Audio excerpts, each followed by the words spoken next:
running. There is blood, gore, and hence violent news. Just want to make sure my audio is okay.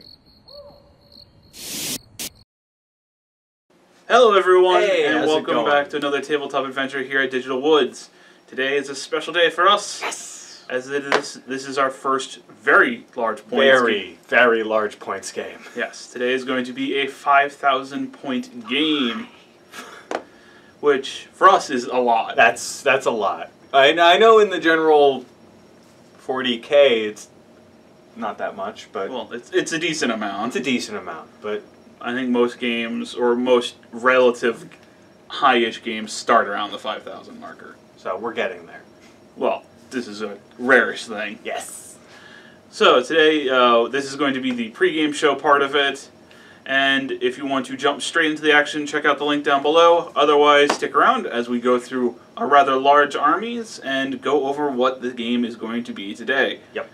Speaking of which, the game is going to be between the Imperium, And collected Xenos.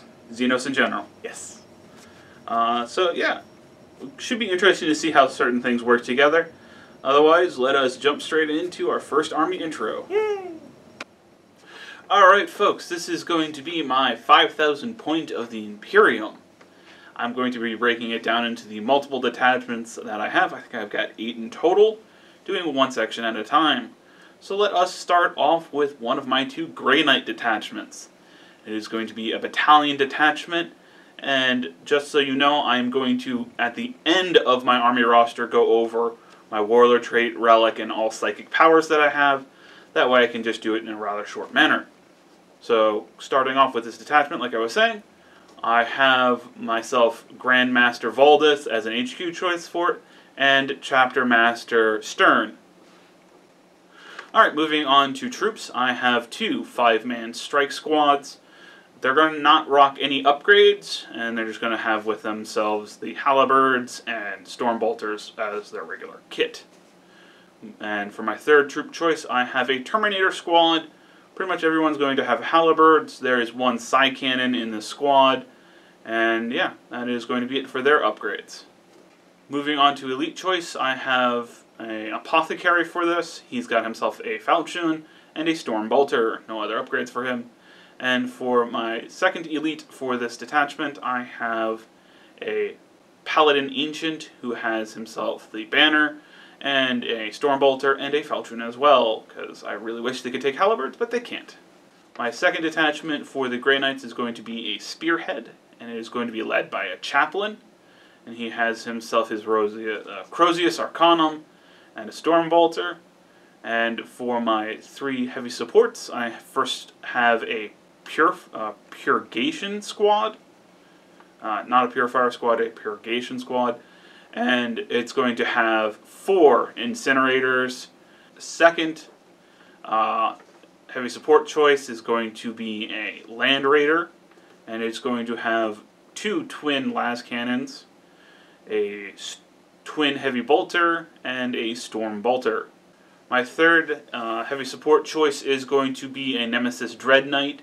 He's going to have the Nemesis Greatsword, a heavy incinerator, and a heavy side cannon on him. He's also going to have the teleporter upgrade. And that is going to be it for my Spearhead detachment for Grey Knights. Moving on to my Imperial Guard detachments, of which there are 2. Starting off with an Imperial Guard battalion detachment. It is going to be a Cadian detachment, and it is going to be led by 2 company commanders. Both are going to have plasma pistols and chainswords, no other upgrades for them. Moving into troop choices, there are 3 10-man infantry squads. All of them are going to have Voxcasters, and all of them are going to have chainswords for the sergeants because it's a free upgrade. And one of the squads is going to have a plasma gun. The other 2 squads are going to have flamers. And the squad with the plasma gun also has a plasma pistol for the sergeant. For a fast attack choice for this detachment, I have a Banewolf with his chem cannon, a heavy bolter, and a heavy stubber. For a heavy support choice for this detachment, I have a heavy weapons squad, and they're all going to have missile launchers. It's a 3-man squad. For an elite choice for this detachment, I have an Astropath with a las pistol, no other elites. And my final choice is going to be a dedicated transport of a Chimera, who's going to have a multi-laser, heavy bolter, and heavy stubber, and of course his lasgun raise.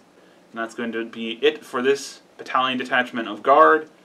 Alright, and my next detachment is going to be a Spearhead for the Imperial Guard. It's going to be a Cadian Spearhead. It's going to be led by Knight Commander Pask in a Punisher tank. And that means it's got its Punisher cannon, and for upgrades it's going to have a heavy bolter and 2 Sponson plasma cannons. For heavy supports, they're going to be individual tanks. So let's start off with the second Punisher in the group. It's got its Punisher cannon, a heavy bolter, and 2 Sponson plasma cannons. Next up is going to be a Leman Russ battle tank with its battle cannon, a las cannon, and 2 Sponson heavy bolters. And for my last choice in the Spearhead detachment is going to be another Leman Russ battle tank, and it's going to have the battle cannon and a heavy bolter, no other upgrades on it. That finishes up the Spearhead detachment for the Guard, and let us move on to the Mechanicus detachments. And for my first of the detachments for the Adeptus Mechanicus, it's going to be a super heavy detachment. We have ourselves a Knight Errant as the super heavy for the detachment. Here we do not have the codex for the Knights yet, so I'll be using the Adeptus Mechanicus core book for it. For its equipment, it's got itself a Reaper Chainsword, its Titanic feet, a thermal cannon, and for its Carapace mount weapon, it's got the Storm Spear rocket pod. Getting some decent large unit weaponry on it. That's it for the super heavy detachment. And for my next detachment, I have an AdMech battalion, and it is going to be led by 2 Tech Priest Engineers. Both are going to be identically kitted out with just a servo arm and their standard war gear. No other upgrades for them. And for troop choices, there are 3 5-man Skitarii Ranger units. One is going to have 2 transonic arquebuses and omnispecs. The other 2 are just going to be bare bones, no upgrades. And that's going to be it for the battalion detachment for the AdMech. For my next detachment for AdMech, I have a Spearhead detachment once again. It is going to be led by Basilius Cole and his regular gear, since he can't take any upgrades, for the HQ choice there. And for my 3 heavy supports, I have a unit of 2 Castellan robots, with a total of 6 heavy phosphor blasters amongst them. And then my next 2 heavy supports are going to be Orgren Dune Crawlers. Both are going to have Icarus arrays, broad spectrum data tethers, and a Cognis heavy stubber. And for an elite for the Spearhead detachment, I have a Datasmith with his Power Fist and Gamma Pistol. I kind of wish I could take him without the Power Fist and Gamma Pistol, but oh well. And for my final detachment, it is going to be a specialized Vanguard detachment of assassins. Inside of it, it's got a Vindicator assassin with all of his standard war gear, a Calidus assassin with all of her standard war gear, and a Caluxus assassin with his standard war gear. So that is it for my detachments, totaling in a grand total of 21 command points for me. So let us go quickly over my Warlord and relics and psychic powers. For my Warlord, I'm going to take one of the 2 company commanders from the Cadian Battalion detachment and make him the Warlord, and he's going to have the Warlord trait of Grand Strategist. For the 1 relic I am bringing, it is going to be the Laurels of Command on my 2nd company commander. That way, the one can hide in the background and give me more command points, and the other one can be leading the troops. For psychic powers, most of them are going to be coming out of the Grey Knights detachment, since everyone's going to be a psyker in that. First off, let us start with Brother Captain Stern, and he is just going to have himself the Vortex of Doom. Moving on to Grandmaster Valdus, he's got 3 psychic powers, which are going to be Sanctuary, Gate of Infinity, and Hammerhand. Next up, the 2 strike teams. They're both going to have the same psychic power of Astral Aim. And the Terminator squad will have themselves Gate of Infinity, just to help them move them around in case they find themselves away from anyone that they can bum a ride off of. Next up, the Apothecary is going to have himself Sanctuary, and the Paladin Ancient is going to have Hammerhand. And the Chaplain from that is going to have Purge Soul, because I just like the idea of a really angry dude yelling for the Emperor and purging your soul while doing it. Next up is going to be the Nemesis Dread Knight, and he is going to have himself, I think, Gate of Infinity as well. And from the final Grey Knights unit, the Purgation squad with their Flamers are going to have Astral Aim, so that way they can hide behind a building and burn you with Flamers. So, and my final Psyker is going to be the Astropath from the Cadian detachment, the Cadian Battalion detachment, and he is going to have Night Shroud. And that is going to be all of the Warlord traits and Psychic powers that I have, and completes my 5,001 points of Imperium. Woof. Alright, so here is going to be my 5,000 exactly points of combined Xenos. I'm going to be doing it slightly different from Tom's way, as I'm going to be going from each type of Xenos and then just moving on from there. Starting with Necrons. I'm going to be bringing a battalion detachment of Mefrit Necrons with an Overlord with a Void Scythe, Cryptek with a Staff of Light and a Chronometron. For troops, I'm bringing 2 5-man groups of Immortals, kitted out exactly the same, each with Gauss Blasters, and 1 group of 10 Necron Warriors. And in my second Necron detachment, being a super heavy detachment, I'm going to be bringing another Mefrit group, which is just the single Gauss Pylon with its standard kit, but I've upgraded it with the Teleportation Matrix. Next, on to a patrol detachment of Tyranids, which is going to be Hive Fleet Leviathan. With that, I'm bringing a Flying Hive Tyrant with 2 Death Spitters with Slimer Maggots, and its psychic powers are going to be Smite, Horror, and Paroxysm.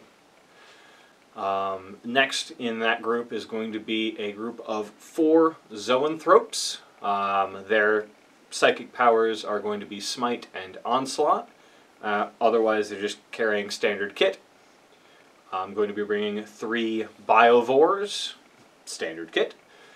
And to finish out that patrol detachment, I'm bringing 2 3-man groups of Tyranid Warriors, all kitted out exactly the same, with Bone Swords and Devourers. Next in Tyranids is going to be a super heavy detachment Hive Fleet Gorgon, Hierophant Biotitan, as it has finally been painted and it is nice and huge and amazing. So I figured I might as well bring it. Its weapons are going to be a Dire Biocannon, Lash Whip Pods, a Bioplasma Torrent, and finally a Gargantuan Scything Talons. My third group is going to be the Genestealer Cult. They don't have any kind of not detachments, but they don't have any different flavors, so it's just going to be standard Genestealer Cult. I'll be bringing a Vanguard detachment of those, and it will consist of a Patriarch with his standard kit and 1 familiar. His psychic powers are going to be Smite and Mass Hypnosis, because yay, Mass Hypnosis. Next in that list is going to be a Magus with a Force Staff and an Auto Pistol. His psychic powers are also going to be Smite and Might from Beyond. Now for the elites in that Vanguard unit, I'll be bringing 2 identical groups of Pure Strain Genestealers. Each group is going to be of 14 models, and they're all just going to be carrying around Rending Claws. And finally, a new group for Genestealer Cult is going to be Aberrants. I'm bringing 5 Aberrants, and they're going to be kitted out with Rending Claws and Power Hammers, and the 1 Aberrant Hypermorph, I think is what it's called, is going to be carrying a heavy improvised weapon as well as his Hypermorph tail. And the last group of Xenos I've got here is going to be a Vanguard detachment of Evil Sun's Orcs. And it will also contain my Warlord for this entire army, which is going to be a weird boy. His Warlord trait is going to be Follow Me Lads, and I'll be using that one command point from that to immediately give him 2 psychic powers. So his psychic powers are going to be Warpath and De Jump. Next in the Vanguard detachment is going to be this one Pain Boy, and I've upgraded him to bring a Power Claw.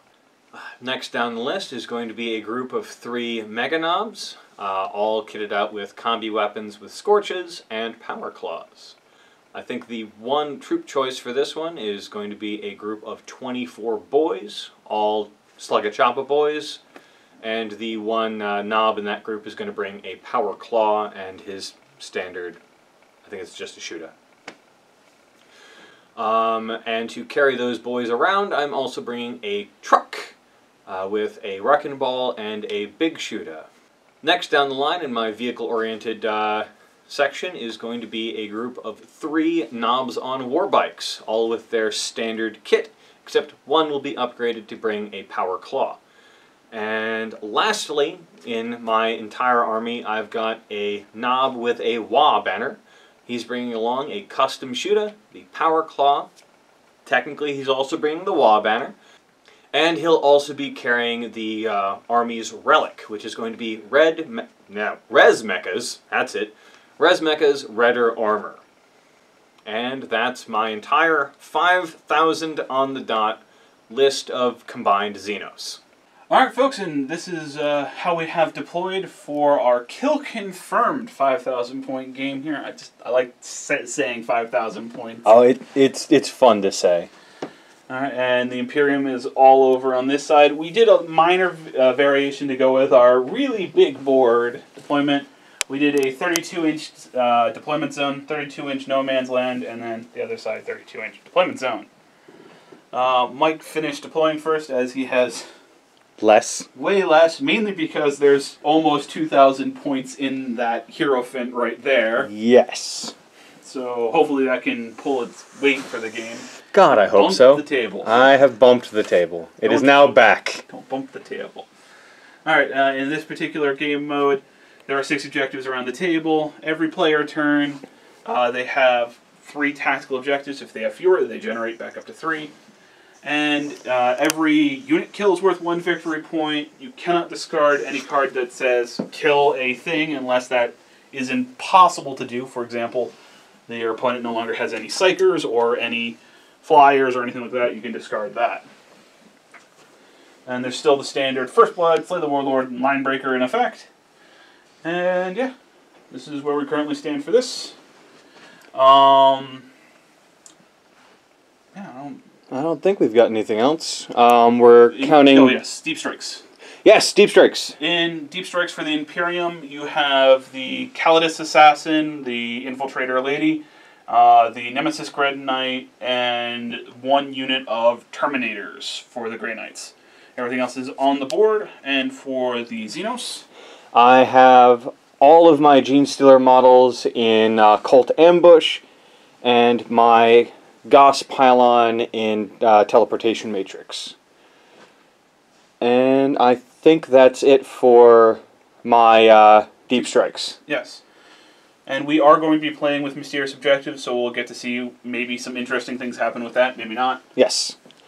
And just for, I guess, saying it, we're running the 2 Bastions and the... What is that called? Fortress of Redemption minus the tower part of it. We couldn't get that painted quite in time. We're running these as Ruins. Yes. Outside of that, I think that's, at the moment, the end of the pre-game show. So if you want to see the rest of the game... check out the link down below. And we'll be rolling off to see who goes first shortly in that. Yes.